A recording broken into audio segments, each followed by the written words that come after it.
On the nights when air raid sirens cut through Kyiv and families descended into shelters, clutching go bags and praying the power would still be on in the morning, something unexpected was happening thousands of miles away in Washington. American generals were watching. They were watching a drone that cost less than a used pickup truck.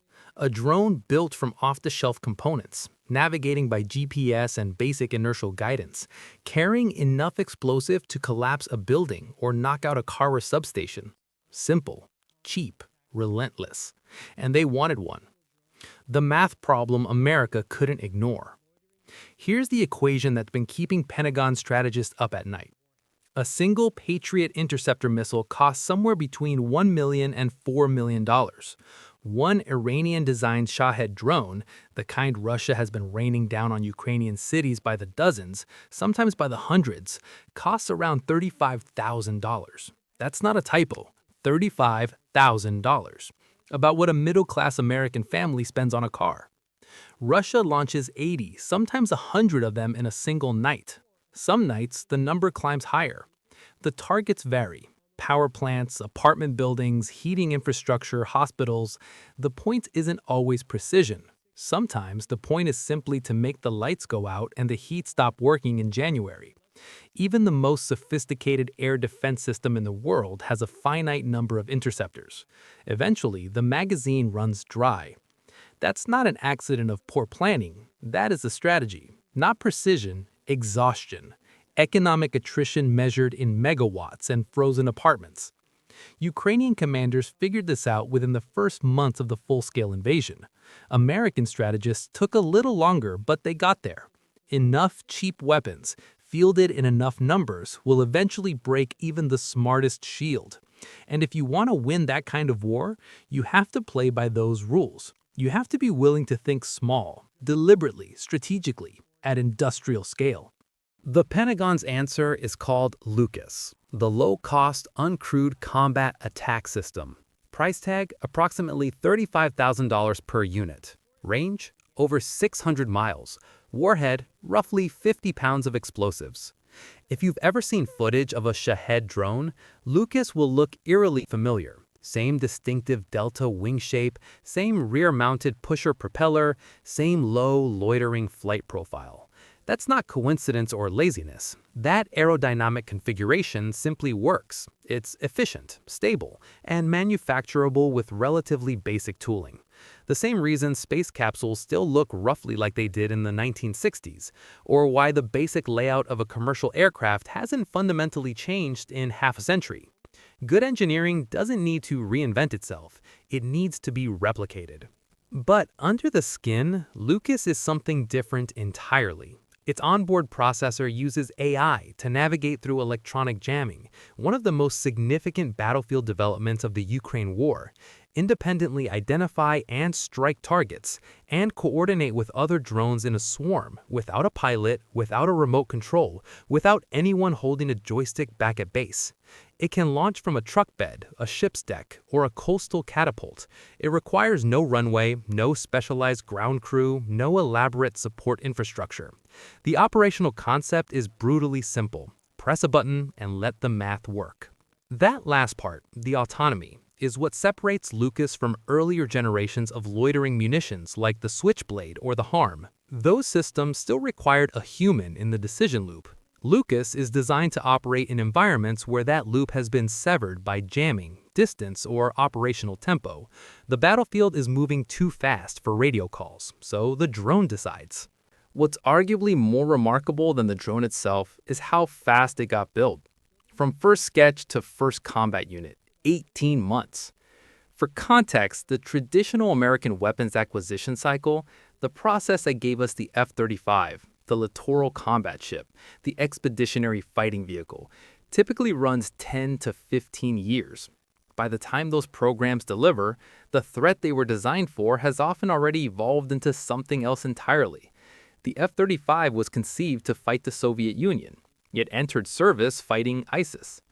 The gap between conception and deployment is so wide that entire geopolitical eras can pass through it.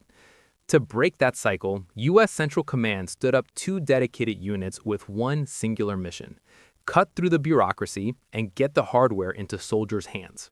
No multi-year study groups, no endless interagency coordination, no requirements documents that balloon to 400 pages over 5 years of committee revisions. Just build, test, refine, repeat. Fail fast, fix faster. Think less like a defense contractor and more like a hardware startup that happens to be making weapons.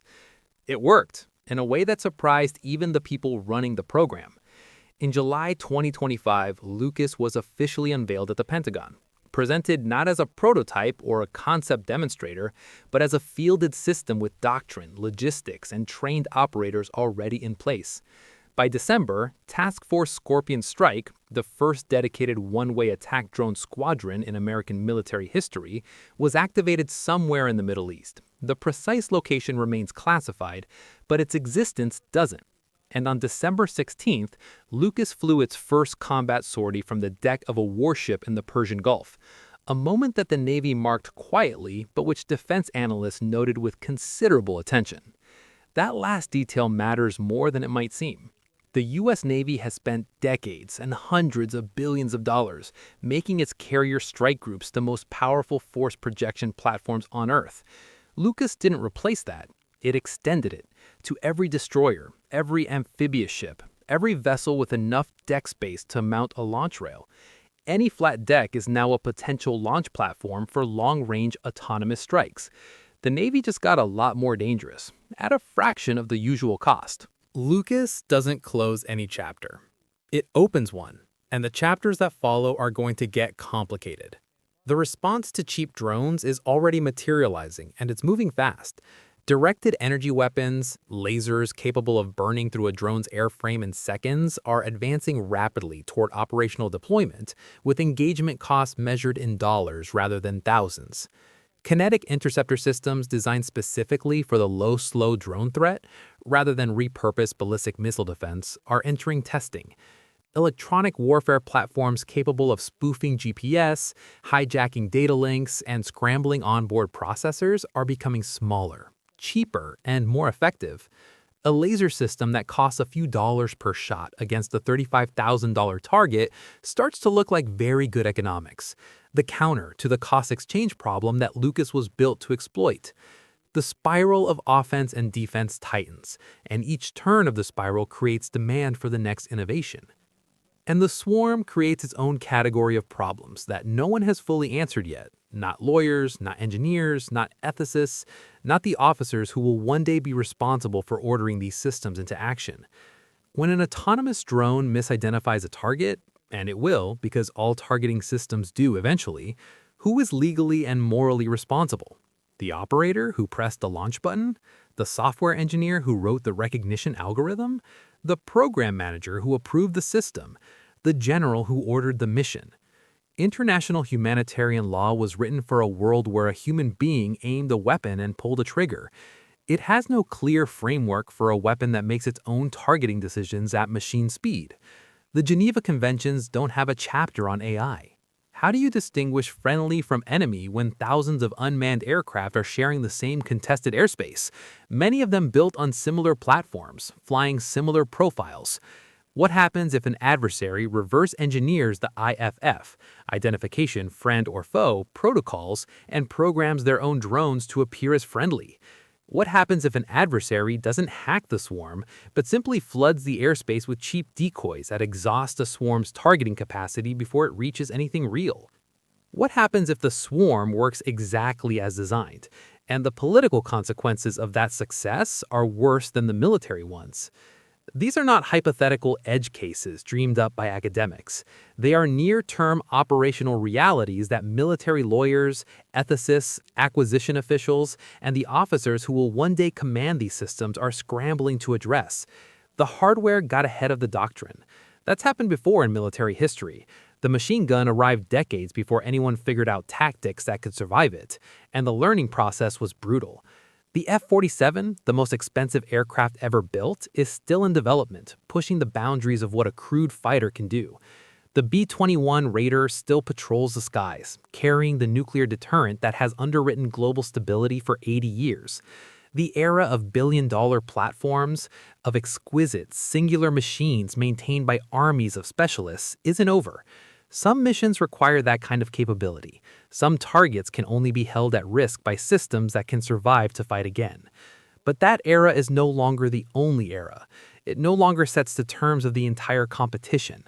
Because the most sophisticated thing about the weapon of the future might simply be the number of them, and the willingness to spend $35,000 instead of $4 million, 100 times over, until the math resolves in your favor.